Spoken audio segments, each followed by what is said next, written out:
Urgence et sanctions. Le péril immobilier des décrets tertiaires et BACS. Propriétaires immobiliers, l'heure de l'insouciance est officiellement terminée.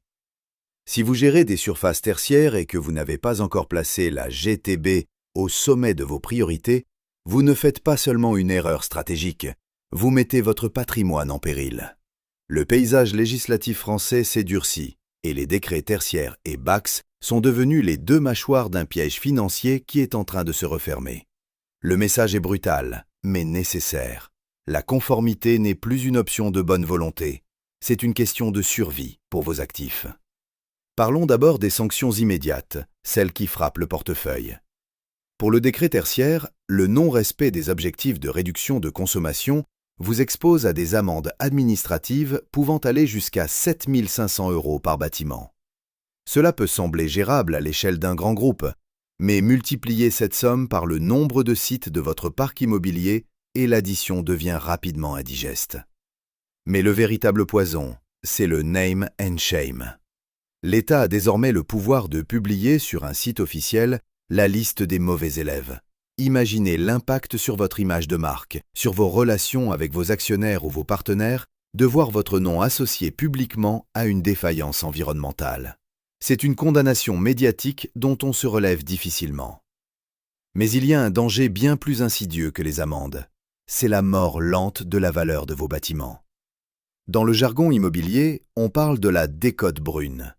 Aujourd'hui, un immeuble qui ne dispose pas d'une GTB performante de classe A ou B est en train de devenir un actif toxique. Pourquoi ? Parce qu'aucun locataire sérieux ne veut plus s'engager dans des bureaux dont il ne peut pas maîtriser les charges. Parce qu'aucune banque ne financera le rachat d'un bâtiment qui nécessite des millions d'euros de mise aux normes urgentes. Sans pilotage intelligent, vous ne possédez plus un actif immobilier valorisable.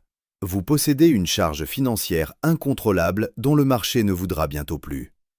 Le décret BACS vient ajouter une pression supplémentaire avec un calendrier extrêmement serré.